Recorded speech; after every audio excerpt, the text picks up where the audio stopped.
Before diving into this incredible story, consider subscribing to the channel and hitting the bell. Every story here has something to say, and you won't want to miss a single one. Antoine Reynolds had everything a man could desire in the eyes of the world. A sumptuous villa nestled in the heart of the Hamptons, where the sunsets over the ocean seemed to paint a different canvas every night. His technology empire, built brick by brick with relentless determination, dominated the market, making him one of the most influential and respected entrepreneurs in the country. His fortune was colossal, beyond the comprehension of those who saw him only as a name in the financial newspapers. Yet, despite this resounding success and material luxury, Antoine's private life was a barren wasteland.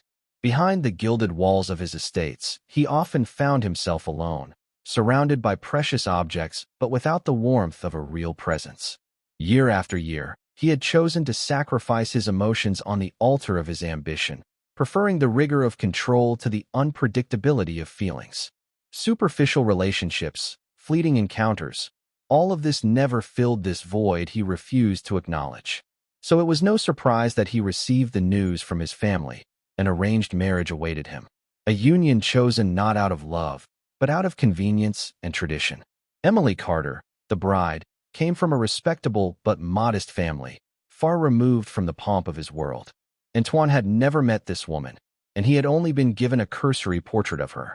Emily had been described to him as a simple, discreet, almost self-effacing woman, an ideal wife, it was said, one who would not disturb his well-ordered world and who would elegantly fade into the background behind her name and rank. She would not be a source of complications, nor a firework of emotions. Antoine received this description with indifference mixed with assurance. This marriage would be a contract, a strategic bond between two families, an exchange of benefits without passion or drama. He hadn't expected to fall in love. He didn't want that. He saw passion as a weakness, a distraction from his goals. This marriage would be just another step in his perfectly orchestrated life, a marriage without frills, without surprises, without fuss. And yet, deep inside, a small voice, one he had grown accustomed to ignoring, whispered that this time, perhaps, things could be different. The wedding day that morning, New York City shone under a brilliant blue sky, as if even the heavens had agreed to bless this day. St. Patrick's Cathedral, a Gothic jewel in the heart of Manhattan, had been transformed into a fairy tale setting. The white marble columns were draped in translucent veils, and the stained glass windows let in a soft, almost otherworldly light. Rows of white roses were arranged along the nave, mingled with golden foliage and calla lilies, symbols of purity and renewal. Every detail exuded refinement. The air carried a subtle fragrance of fresh flowers and subtle incense. Musicians seated in a side gallery played a classical piece on violin and piano, enveloping the space in a solemn and captivating atmosphere. The entire New York elite was there, financial magnates, influential politicians, renowned artists, journalists in search of a sensational shot. This marriage, much more than a private union, had become a public, almost political event. Whispers were rife. Why had Antoine Reynolds, this solitary genius, this man as cold as he was unchanging, agreed to an arranged marriage? Who really was this Emily Carter, whom no one ever saw at parties, whose name seemed almost invented? Antoine, for his part, stood motionless at the foot of the altar. In his perfectly tailored black tuxedo, he looked more like a king about to sign a treaty than a man about to be united. He had greeted the guests with a polite but distant smile, and now his gaze was lost in space. He stared at the altar without really seeing it. His thoughts wandered. He thought of what he would gain, what he would have to tolerate, of this future bride whom he imagined as self-effacing, shy, almost transparent, a suitable shadow for his light. Then, suddenly, the heavy, solid oak doors slowly opened with a majestic creak. A breath ran through the cathedral. Silence fell like a wave. The musicians stopped, frozen. All eyes turned toward the entrance, and what they saw left them speechless. Emily Carter appeared, bathed in light. But she wasn't the one everyone had been expecting. She wasn't the ordinary, self-effacing young woman everyone had expected. She walked slowly, wearing a breathtakingly elegant gown, a masterpiece of ivory silk, embellished with intricate embroidery and hand-sewn beading. The gown, fitted at the waist and flowing to the floor, accentuated every line of her body with a perfect balance of modesty and seduction. Her long veil trailed behind her like a river of light. Her black hair, pulled back in a loose bun adorned with small crystals, let a few strands fall in delicate waves. But it was her eyes that captured hearts, two deep brown pupils, shining with intelligence, calm, and something indefinable. A strength, an intensity. She walked alone, straight, without trembling, as if she had never doubted her place here. She advanced like a queen entering her kingdom. Each step sent a shiver through the audience. And Antoine felt something he hadn't felt in years. His heart raced. It wasn't superficial attraction, nor mere aesthetic surprise. It was vertigo, the impression that the ground had just given way beneath his feet. The preconstructed image he had formed of this woman, of this marriage, collapsed in an instant. He tried to control his expression, but he knew his gaze betrayed him. He couldn't take his eyes off her. A single question drummed in his head. Who is she really? As Emily walked slowly down the nave, her gaze never left Antoine. Her footsteps echoed on the marble, light but determined. Each movement seemed to suspend time. The whispers had fallen silent. There was only the silent music between two heartbeats. The priest, an elderly man with a calm voice, began the ceremony gravely. My dear brothers and sisters, we are gathered here today to unite. But suddenly, Emily stopped. Net, just a few steps from the altar. A shudder ran through the assembly. The guests straightened slightly. The musicians froze.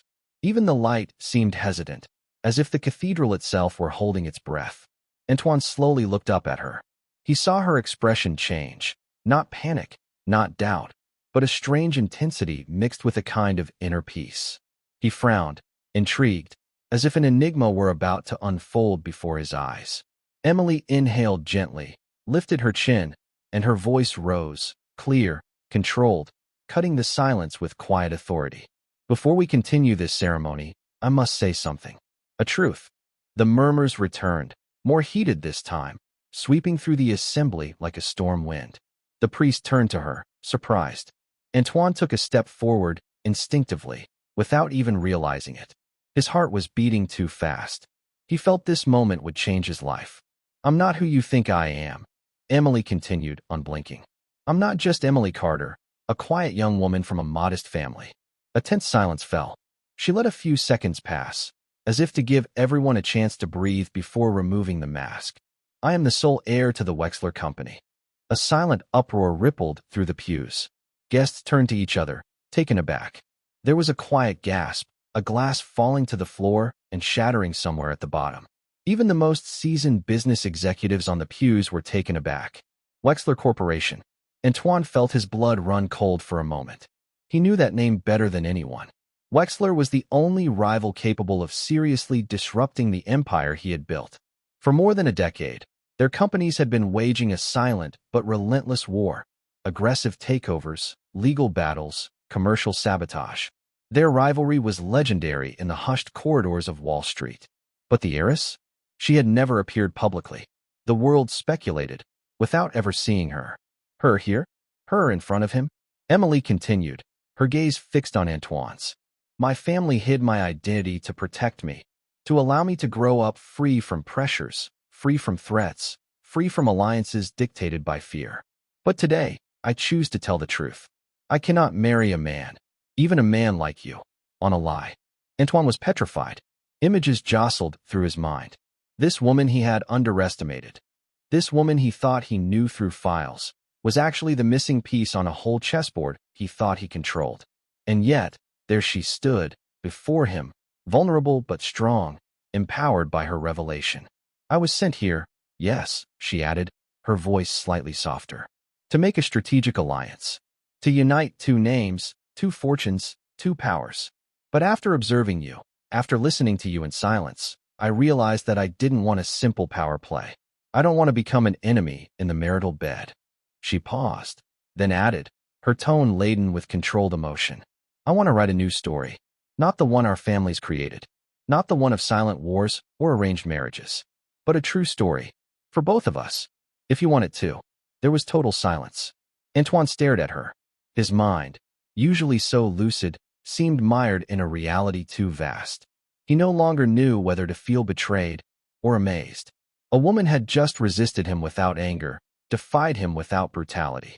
A woman he believed to be docile had held up a mirror to him that he had never dared to look at. And for the first time in his life, Antoine Reynolds didn't have a ready-made answer. The days that followed the wedding had been celebrated, but it was no longer a celebration. There was no honeymoon, no laughter or champagne shared on an exotic beach. Their first days as married couples were tense, silent, as if suspended between two fronts. Antoine's home, a vast, modern estate overlooking the ocean, became the scene of a muted clash between two sharp minds.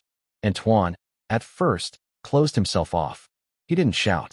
He didn't demand immediate explanations. But his gaze changed.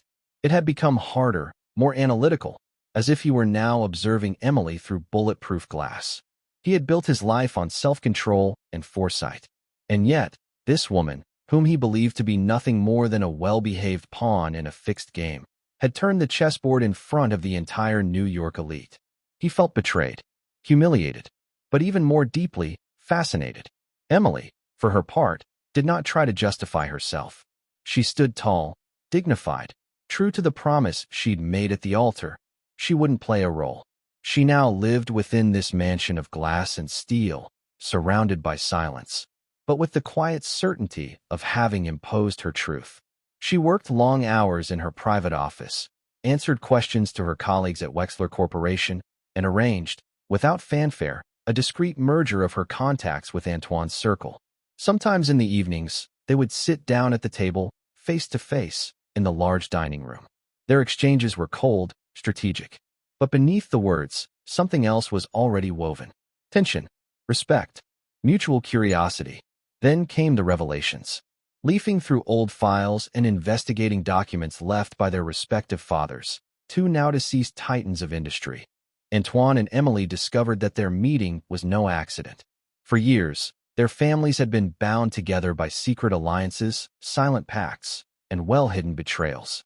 They stumbled upon letters, clandestine business deals, and audio recordings left by the respective founders of the Reynolds Tech and Wexler Corp empires. They learned that the two patriarchs had been friends, then rivals, then sworn enemies. One had tried to bring down the other, ruining an entire branch of the Wexler family. Loyal employees had been sacrificed, technologies stolen, and heirs disinherited amidst the silence of boardrooms. Emily was devastated to discover that her own uncle had been manipulated by the Reynolds branch, and Antoine learned that his mother had once been forcibly engaged to a Wexler before giving it all up. This long-buried past united them more deeply than mere marriage. And faced with these truths, Antoine understood one fundamental thing. Emily wasn't the enemy. She was a survivor, a builder, like him. He gradually stopped seeing her as a threat and began to listen to her. Truly, the Cold War became a dialogue. They began to share their visions of the future, to compare their economic models, to debate passionately. Antoine, usually a solitary man, appreciated Emily's lively mind, her ability to see where he never looked, in the human, in the intuitive, in social alliances. She, for her part, discovered in him a wounded man, tired of carrying an empire alone, a man who had locked away his emotions so much that he had forgotten the taste of trust. They decided to bring their executive boards together in a series of secret meetings, initiating a partial merger of their companies. But instead of a simple buyout or merger, they invented a new hybrid structure, an entity where Emily's human values and Antoine's technological genius could coexist. They faced fierce attacks, from worried shareholders, a suspicious media, and former allies turned adversaries. But united, they held firm. And in this crossfire, something was born. Their relationship evolved slowly. There was no flamboyant declaration, no Hollywood romance, but a patient build-up through glances, silences shared on the terrace at sunset, late-night discussions over a glass of wine, small involuntary attentions, a forgotten cup of tea, a blanket draped over each other's shoulders during a sleepless night. Antoine, for the first time, no longer sought to control. Emily, for the first time, was no longer trying to prove that she deserved to exist. They had found each other. And while the media were still speculating about the merger of the century between Reynolds Tech and Wexler Corp., no one knew that, in private, something much rarer was being born, a love story between two heirs tired of power, who had finally understood that true strength is no longer needing to dominate. Years later, 10 years had passed since that wedding, which had once made the front page of every New York newspaper. Today, no one spoke of a merger of interests or a strategic marriage. Alliance Reynolds Wexler is one of the most powerful examples of shared leadership in modern business history. Together, Antoine and Emily had built much more than a conglomerate.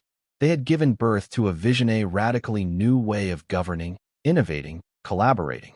Their empire now spans several continents, combining technology, sustainable energy, artificial intelligence, healthcare, and education.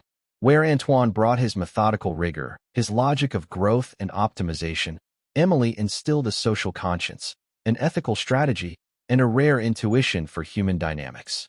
In their conferences, in board meetings, in their speeches at the UN or before universities, they appeared side by side, different, complementary, inseparable.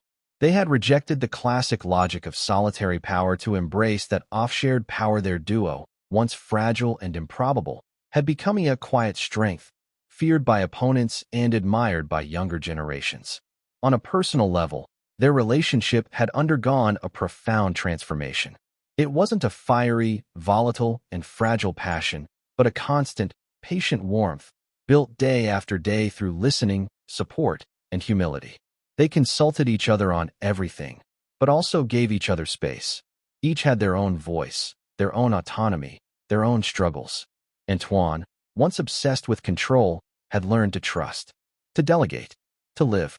He spent more time with his teams, mentoring young designers. He laughed more. He slept better. He was no longer the solitary titan who only knew how to love from a distance. Emily, for her part, had stopped fighting ghosts. She no longer carried the anxiety of being underestimated, nor the burden of having to prove her worth. She radiated by her mere presence, embodying the natural elegance of those who have nothing left to prove, but everything to convey. They hadn't had children by choice, but they had sponsored dozens of young entrepreneurs, created scholarships, and funded schools in forgotten parts of the world. For them, transmission was not only through blood, but through commitment. The business world had long viewed them with suspicion, but over the years, the results had spoken. Their hybrid model, blending capitalist demands with ethical awareness, had inspired a new generation of companies.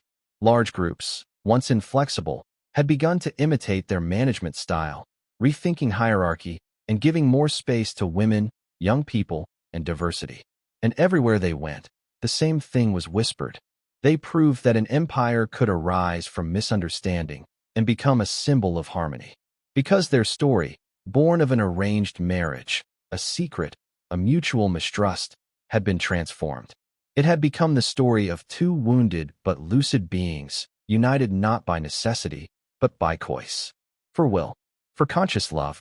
In their Hamptons home, now filled with shared memories, books annotated together, photos of humanitarian projects, a piano that only Emily played. They sometimes hosted young couples, partners, close friends. And when asked the secret of their success, they simply smiled, before Emily answered, always the same thing. We did not build an empire to dominate.